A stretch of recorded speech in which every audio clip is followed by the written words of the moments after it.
दोस्तों, कुछ समय पहले अमेरिका के राष्ट्रपति डोनाल्ड ट्रंप ने भारत को डेड इकोनॉमी कहकर नीचा दिखाने की कोशिश की थी। यह सिर्फ एक बयान नहीं था, बल्कि भारत की आर्थिक छवि पर एक सीधा हमला था। लेकिन जैसा कि हमारे देश की परंपरा है, हम जवाब भी देते हैं, वो भी काम से, और अब वही हुआ है। ट्रंप के बयान के कुछ ही समय बाद भारतीय रिजर्व बैंक आरबीआई के गवर्नर ने साफ कर दिया, भारत मर नहीं रहा, भारत दौड़ रहा है, और शानदार तरीके से दौड़ रहा है। पहले ये एक वॉर ऑफ वर्ड्स था, लेकिन अब आरबीआई ने इसे एक्शन मोड में बदल दिया है, और वो भी ऐसे वक्त में जब अमेरिका हम पर लगातार टैरिफ बम गिरा रहा है। दरअसल दोस्तों, पिछले दिन एक बहुत ही दिलचस्प और गेम चेंजर खबर आई है। आरबीआई ने डॉलर की दादागिरी को चैलेंज करते हुए एक ऐसा कदम उठा दिया है जिससे अंतरराष्ट्रीय व्यापार में भारतीय रुपये का इस्तेमाल और तेजी से बढ़ेगा। फाइनेंशियल एक्सप्रेस की हेडलाइन देखिए, India defies Trump's dollar dictate, pushes रूपी सेटलमेंट इन ग्लोबल ट्रेड। दोस्तों, यह सुनने में एक छोटी सी हेडलाइन है, लेकिन इस एक खबर में ही इतनी ताकत है कि अब यह फैसला भारत की तस्वीर को बदलने जा रहा है। हम आपको पूरी खबर इस वीडियो में समझाने जा रहे हैं, लेकिन आगे बढ़ने से पहले इस वीडियो को एक लाइक करके चैनल को सब्सक्राइब जरूर कर लीजिए, क्योंकि हम आपके लिए ऐसी ही वीडियो लाते रहते हैं। देखिए, अब तक क्या होता था।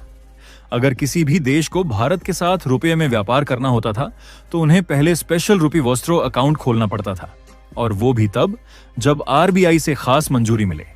यानी एक लंबी प्रोसेस, ढेर सारी औपचारिकताएं। लेकिन अब आरबीआई ने नया सर्कुलर जारी कर दिया है। अब कोई भी बैंक बिना आरबीआई की पूर्व स्वीकृति के विशेष रुपये वॉस्ट्रो खाता खोल सकता है। इसका मतलब अब इनवॉइसिंग, पेमेंट सेटलमेंट और ट्रांजैक्शन पूरी तरह रुपये में होंगे। एक्सचेंज रेट बाजार की ताकतें तय करेंगी, न कि डॉलर की मनमानी। और कमाल की बात यह है कि इसी बीच आरबीआई का दूसरा साइलेंट स्ट्राइक भी मारा गया, जो है डॉलर बेचकर रुपये को मजबूत करना।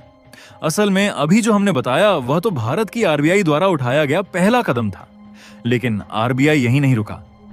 चुपचाप, बिना ज्यादा शोर मचाए आरबीआई ने अपने विदेशी मुद्रा भंडार से 5 अरब अमेरिकी डॉलर एक झटके में बेच डाले, ताकि बाजार में डॉलर की सप्लाई बढ़ जाए और उसका दाम रुपए के मुकाबले न चढ़ सके। नतीजा यह हुआ कि रुपए की वैल्यू स्थिर हो गई, जबकि सबको लगा था कि अमेरिकी टैरिफ के दबाव में रुपया गिरेगा। लेकिन हुआ उल्टा, रुपया रिबाउंड कर गया।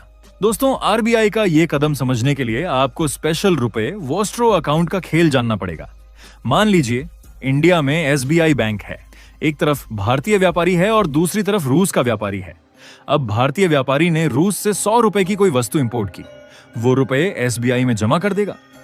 अब अगर रूस का व्यापारी तुरंत रुपए निकालने के बजाय बाद में भारत से कुछ इंपोर्ट करता है, तो उसी रुपए से पेमेंट हो जाएगी। न कोई डॉलर का चक्कर, न अतिरिक्त चार्ज, न विदेशी करेंसी का जोखिम। जाहिर सी बात है, ऐसे में दोनों देशों का काम रुपए में हो जाएगा और डॉलर को बीच में घुसने का मौका ही नहीं मिलेगा। अब सवाल यह है कि आरबीआई का असली मकसद है क्या? देखिए, इन सबका इशारा कहीं ना कहीं इस ओर साफ है कि डॉलर की बादशाहत इस तरीके से टूटने वाली है, क्योंकि सीधी सी बात कि आरबीआई अब रुपए पर आधारित अंतरराष्ट्रीय व्यापार को बढ़ावा देना चाहता है, और डॉलर पर निर्भरता घटाना, साथ ही ट्रांजैक्शन कॉस्ट कम करना भी आरबीआई का मकसद है। यही नहीं, बल्कि इसके अलावा एक्सचेंज रेट रिस्क हटाना और रुपये की ग्लोबल एक्सेप्टेंस बढ़ाना भी आरबीआई की पूरी कोशिश है। ये सिर्फ एक आर्थिक फैसला नहीं है, ये एक स्ट्रैटेजिक पुशबैक है, जो अमेरिका के बढ़ते टैरिफ और ट्रंप की आक्रामक पॉलिसी को सीधा जवाब दे रहा है। और कमाल की बात क्या देखी जा रही है कि डॉलर के खिलाफ आरबीआई का दोहरा वार चल रहा है, जिसमें पहला है वॉस्ट्रो अकाउंट खोलने की परमिशन आसान करके रुपए को व्यापार की भाषा बनाना, और दूसरा 5 अरब डॉलर बेचकर रुपए को गिरने से बचाना। ये कदम छोटे नहीं हैं। आज की तारीख में भारत के पास 156 विशेष रुपया वॉस्ट्रो खाते हैं, जो 30 देशों के साथ चल रहे हैं। इनमें रूस, बांग्लादेश, यूएई, मालदीव, इंडोनेशिया और कई अफ्रीकी व लैटिन अमेरिकी देश शामिल हैं। अब आरबीआई के नए फैसले के बाद इन अकाउंट्स की संख्या और तेजी से बढ़ेगी। इससे भारत के फाइनेंशियल इकोसिस्टम को मजबूती मिलेगी और रुपए का अंतरराष्ट्रीय रोल और पुख्ता होगा। लेकिन वहीं दूसरी ओर ये कदम अमेरिका के लिए खतरे की घंटी बन रही है, जहां आरबीआई के कदम का असर तभी और साफ दिखता है जब हम देखें कि खुद अमेरिकी डॉलर की हालत क्या है। मॉर्गन स्टैनली की ताजा रिपोर्ट कहती है कि इस साल के पहले 6 महीने पिछले 52 साल में डॉलर के लिए सबसे खराब रहे हैं। डॉलर इंडेक्स 11% गिर चुका है। ऐसी गिरावट 1973 में आई थी, कोविड के समय भी नहीं हुई थी। 2026 के अंत तक डॉलर में और 10% गिरावट आ सकती है। यानी दोस्तों, एक तरफ आरबीआई रुपए को मजबूत कर रहा है, दूसरी तरफ अमेरिकी डॉलर फ्री फॉल में है।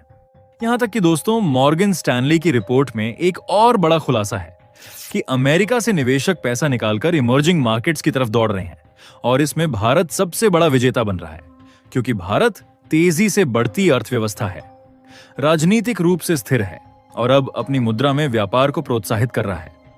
जब आरबीआई डॉलर पर निर्भरता कम करने की दिशा में बड़े फैसले ले रहा है, तो विदेशी निवेशकों के लिए यह सीधा संकेत है, भारत जोखिम नहीं बल्कि बड़ा अवसर है। और दुनिया को यह सब बात यहीं से जाहिर हो रही है कि टैरिफ का उल्टा असर पड़ रहा है और अमेरिका को नुकसान हो रहा है तो वहीं भारत को लाभ हो रहा है।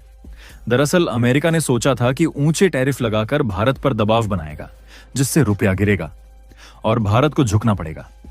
लेकिन हुआ इसका उल्टा, रुपये ने मजबूती दिखाई। भारत ने अंतरराष्ट्रीय व्यापार में डॉलर की जरूरत घटाने का फैसला कर दिया और विदेशी निवेश भारत की तरफ खींचने लगा है। यानी जो वार अमेरिका ने किया वही उसके खिलाफ पलटवार बन गया। इसे कहते हैं जियोपॉलिटिकल चेस, जहां चाल वही रहती है लेकिन मोहरा बदल जाता है। अब जब बात यहां तक पहुंच चुकी है तो चलिए इसी बीच रुपए की ग्लोबल यात्रा को ही देख ही लेते हैं। तो देखिए, इसको लेकर कहा जा रहा कि स्पेशल रूपी वस्त्रों अकाउंट्स और रुपए में व्यापार का असर आने वाले सालों में और साफ होगा। तब ये देखने को मिलेगा ट्रांजैक्शन कॉस्ट घटेगी और डॉलर आधारित करेंसी रिस्क खत्म होगा।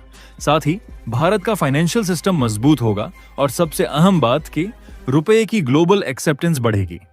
दोस्तों याद रखिए, किसी भी मुद्रा की ताकत सिर्फ उसके नोट पर छपी स्याही में नहीं होती, बल्कि दुनिया में उसकी स्वीकृति में होती है। और आरबीआई का ये कदम उसी दिशा में एक ठोस मील का पत्थर है। इसके अलावा देखा जाए, अमेरिकी अर्थव्यवस्था की हालत भी पतली है। आज की तारीख में अमेरिकी डॉलर इंडेक्स नीचे है, निवेशक बाहर जा रहे हैं, टैरिफ से महंगाई बढ़ी है और राजनीतिक इंस्टेबिलिटी निवेशकों के भरोसे को और कमजोर कर रही है। यही कारण है कि भारत के कदम न सिर्फ अपने लिए फायदेमंद हैं, बल्कि अमेरिका के लिए चिंता का कारण भी है। यानी इन सब से निष्कर्ष साफ है, ट्रंप को जवाब रुपए की बढ़ती ताकत से मिल रहा है। डोनाल्ड ट्रंप ने भारत को डेड इकोनॉमी कहा था। आरबीआई ने न भाषणों से, न बहस से, बल्कि नीतिगत फैसलों से जवाब दिया। रुपये को अंतरराष्ट्रीय व्यापार की भाषा बनाना और डॉलर की पकड़ ढीली करने के साथ साथ निवेशकों के लिए भारत को और आकर्षक बनाना यह आसान कदम नहीं है। ये कदम सिर्फ आर्थिक नहीं बल्कि एक रणनीतिक संदेश है। भारत दबाव में झुकता नहीं, जवाब देता है, वो भी काम से। बाकी अगर आप लोगों को लग रहा है कि आरबीआई सही फैसला ले रहा है और सही कदम सही समय पर उठा रहा है, तो आप लोग आरबीआई को कमेंट बॉक्स में बधाई जरूर दें। और अगर आपको ये जानकारी उपयोगी लगी तो इस वीडियो को लाइक करके अपने दोस्तों तक जरूर शेयर करें।